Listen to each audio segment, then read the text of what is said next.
Bueno, vamos a continuar ahora con la siguiente de las disertaciones que tiene que ver con la eficiencia de la banca como palanca de crecimiento. El disertante será Daniel Marconi, quien es justamente de Practia, empresa referente multinacional en servicios de consultoría, tecnología, calidad y gestión. Daniel Marcino, además, también es director regional para industria financiera de LATAM en Practia Publis Sapient. Con más de 20 años de trayectoria en desarrollo de negocio y delivery de programas complejos, se enfoca en alinear estrategia y tecnología para asegurar resultados medibles en bancos, aseguradoras y medios de pagos. Así que fuerte el aplauso entonces para Daniel Marconi. Bueno, en principio, gracias por este espacio, principalmente a la gente de Avapra y a la gente de Banco del Chaco, al equipo de Marcelo Mazzoni y de Carolina Beutey por toda esta organización. Para mí es un gusto estar en este espacio. Y bueno, gracias a todas las autoridades presentes por escucharme. Lo que vengo a contarles básicamente es la importancia que tiene... Uy, perdón. Ahí está. Les vengo a hablar de lo importante y fundamental que es hoy utilizar la eficiencia para crecer. ¿Y por qué les cuento esto? Como decían recién, hace 20 años que vengo trabajando en consultoría y en tecnología en distintas industrias, particularmente los últimos 10 años en industria financiera, y yo creo que hoy estamos en un momento único en el cual, si hacemos una correcta lectura del contexto económico, si hacemos una incorporación adecuada de las tecnologías y trabajamos sobre el tiempo de las personas que forman parte de nuestra organización y establecemos una postura de aprendizaje, tenemos muchas chances de ser exitosos en el futuro. ¿Saben quién es esta persona? Es Frederick Taylor. Él fue el primero que trajo el concepto de eficiencia al ámbito empresarial. Lo hizo allá por 1890 y básicamente lo que decía es que ser eficiente no significa explotar a los trabajadores, significa darles herramientas y metodologías que permitan producir más. Y fíjense que 130 años después, más de 130 años después, seguimos hablando de lo mismo, seguimos hablando de eficiencia. La diferencia es que tenemos otras herramientas para ser eficientes. Hay un caso reciente emblemático que es Xiaomi, el pasado 28 de octubre, inauguró una planta 100% autónoma capaz de fabricar un celular por minuto. Es un ejemplo tremendo de eficiencia, pero claramente este ejemplo a nosotros nos queda lejos, geográficamente y por industria. Entonces, les traje el ejemplo de Nubank, que en el último informe de resultados del segundo trimestre comunicó que el costo promedio mensual por prestar servicios a un cliente activo es de solo 80 centavos de dólar. Otro ejemplo de alta eficiencia, la diferencia es que este caso es un caso de nuestra industria y es un aspiracional alcanzable. Habiendo hecho esta introducción, quisiera recorrer con ustedes cuáles son los impulsores que llevan a la industria a ser más eficientes. Básicamente, y se viene hablando durante la charla, las nuevas tecnologías que funcionan como habilitadores para que podamos responder de forma más veloz, con mejores niveles de precisión y que podamos automatizar parte de nuestras tareas. El otro impulsor importante tiene que ver con la experiencia de cliente. Las expectativas de los clientes cada vez son más elevadas, esperan una experiencia simple, una respuesta inmediata y 7x24. Básicamente esperan una respuesta igual que la que utilizan en cualquier otra plataforma digital. Eso nos exige en la industria bancaria ser más eficientes para poder alinearnos a esa expectativa de clientes. El otro impulsor que nos obliga a ser más eficientes, y también creo que más adelante se va a estar hablando sobre este tema, tiene que ver con la rentabilidad. Sabemos que la rentabilidad en la industria viene en caída y eso nos exige ser más eficientes.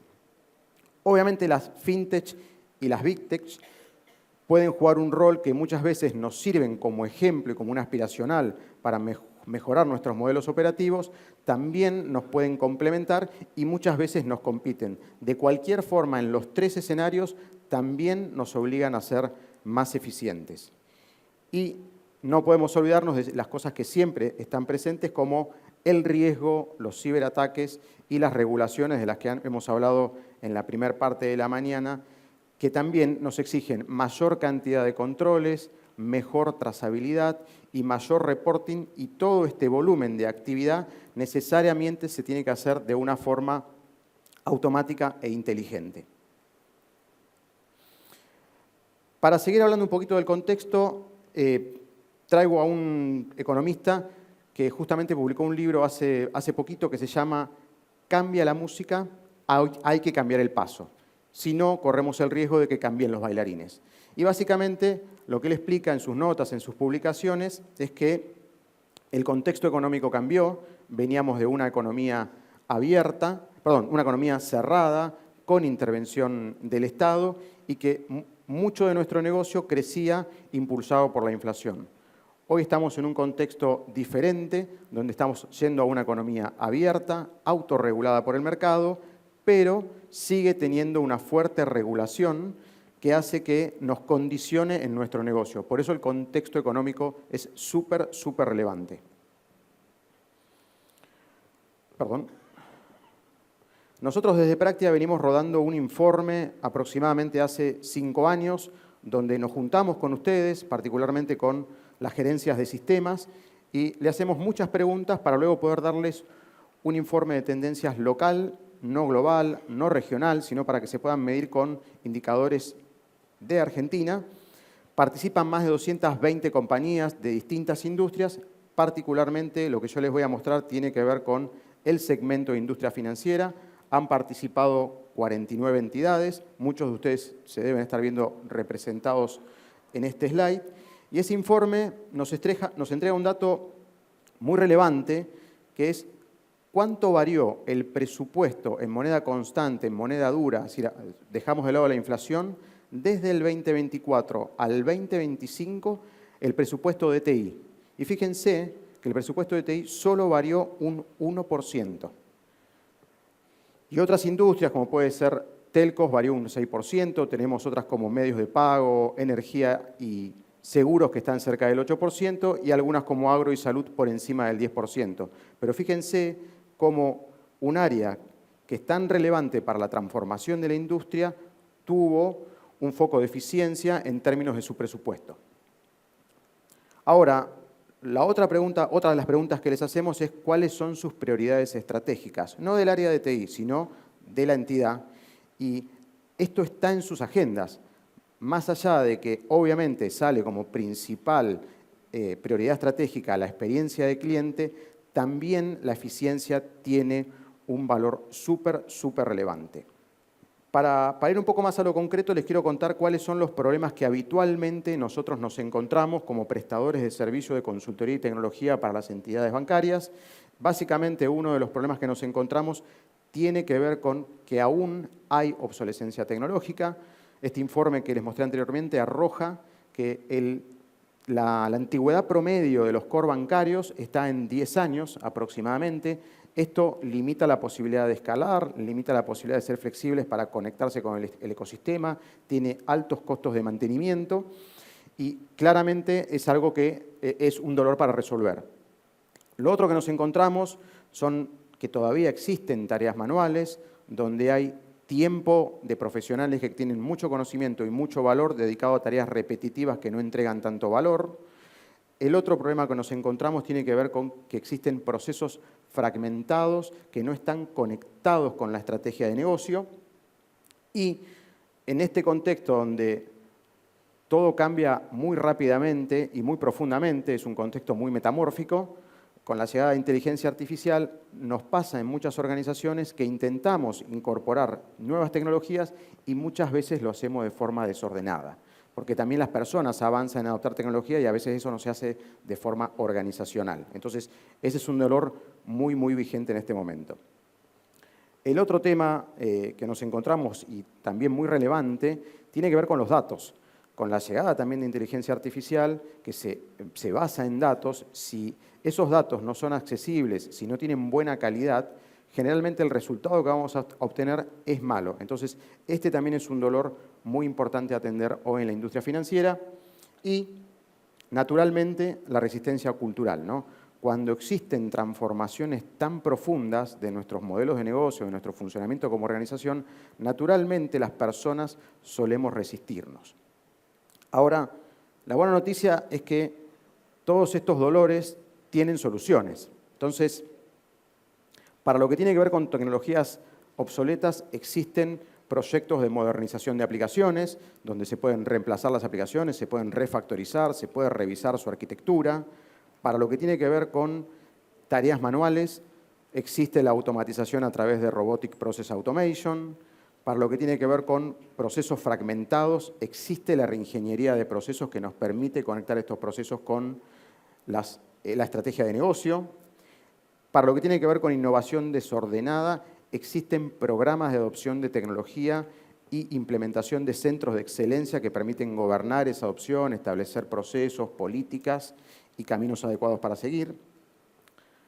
Para lo que tiene que ver con datos, hay que tratar el dato en su punta a punta, ¿no? Desde identificar el dato, poder procesarlo, poder hacer analítica sobre eso y poder disponibilizar esa información para tomar decisiones. Y la solución al problema de la disponibilidad de los datos en el tiempo adecuado y la calidad de esos datos es justamente trabajar con el gobierno de los datos. Y para la resistencia cultural, el viejo y conocido change management, donde en este momento que estamos viviendo una transformación tan profunda, es clave trabajar en las personas para que orienten su trabajo a generación de negocio y también para que tengan una postura de fuerte aprendizaje, que es lo que nos exige el contexto. Para ser un poco más gráfico con estos dolores, les voy a contar 3 o 4 casos en los que estuvimos trabajando. Este es el caso de un banco líder en préstamos hipotecarios, que básicamente lanzó un programa de créditos hipotecarios que le iba a exigir una alta demanda y que con el equipo que tenía en ese momento para recibir esa demanda no iba a tener la capacidad de hacerlo. Entonces lo que hicimos fue construir 2 robots, un robot para atender el proceso, automatizar el proceso de originación de ese préstamo, básicamente recibir las solicitudes e enviarlas a tasación, y otro robot para ocuparse del proceso de disponibilización de fondos. Y se lograron procesar 35.000 solicitudes en 90 días. Es decir, el banco cumplió con su misión de responder esa alta demanda sin necesidad de incrementar el equipo de trabajo, lo que decía Frederick Taylor, darle herramientas a las personas para que puedan producir más. Otro caso, esto lo puse así como bancos en Latam porque son varios los bancos que hemos hecho esto y algunos, de hecho estamos en este momento trabajando en Argentina, en 2 bancos particularmente. Nos encontramos que el área de riesgo crediticio en su análisis de riesgos tiene mucha tarea manual, entonces lo que hicimos con inteligencia artificial es resolver parte de ese proceso, hacemos una lectura de los documentos que presentan los clientes, obtenemos los datos que son relevantes para hacer ese análisis y lo disponibilizamos para que el analista de riesgo pueda tomar una decisión y se logró una reducción en promedio del 65% de esa actividad. Y en la mayoría de los bancos en los que estuvimos trabajando alocaron a esos profesionales a tareas de valor y a generar negocio y no a hacer tareas operativas. Imagínense cada uno de ustedes en sus organizaciones cuánto representaría de eficiencia encargar este tipo de automatizaciones. Este es un caso un poco más técnico. Básicamente, uno de los bancos más grandes del mundo necesita modernizar su core. Todos sabemos que los proyectos de modernización de core o cambio de core son proyectos muy costosos, que duran mucho tiempo y que generan muchas canas. Y básicamente nosotros lo que estamos haciendo es con una solución propia de inteligencia artificial automatizar parte de ese proceso de modernización. Lo que hacemos es leer el código, es código COBOL, desde la lectura de ese código COBOL se escribe la especificación funcional en forma automática y después se reescribe el código Java. Se prueba y se deja disponible para implementación. Lo interesante de este caso es que a pesar de que se logra una gran reducción del 50% de los tiempos, hay mucha intervención humana, porque de la lectura automática del código nos perdemos mucha lógica de negocio que solo lo conocen los analistas funcionales que están en la banca. ¿Bien? Por último, este caso, justo cambiaron el orden de las presentaciones, entonces ya este caso lo contaron. Este es el caso del Banco del Chaco. Básicamente es un banco que ha decidido encarar un proceso de transformación tremendo. Nosotros los hemos acompañado en revisar su organización, en hacer reingeniería de sus procesos, en ayudarlos a asegurar la calidad de la implementación del core, también en asegurar la implementación de sus canales y hoy estamos trabajando en revisar su modelo de atención para construir un modelo que tenga una propuesta de valor segmentada y personalizada para los clientes del banco. Por último, vuelvo a lo primero que dije, es importante entender el contexto económico. No podemos evitar incorporar tecnología que nos permita funcionar más rápido, pero es clave trabajar con las personas para que dejen de hacer tareas que no agregan valor y sí tengan una postura de aprendizaje para aprender lo que viene. Ser eficientes no es bajar costos, ser eficientes no es solo implementar tecnología, sino que es construir una cultura que nos permita medir, aprender, innovar y volver a medir y recorrer ese circuito. Así que muchísimas gracias. Les dejo mis datos de contacto. Gracias.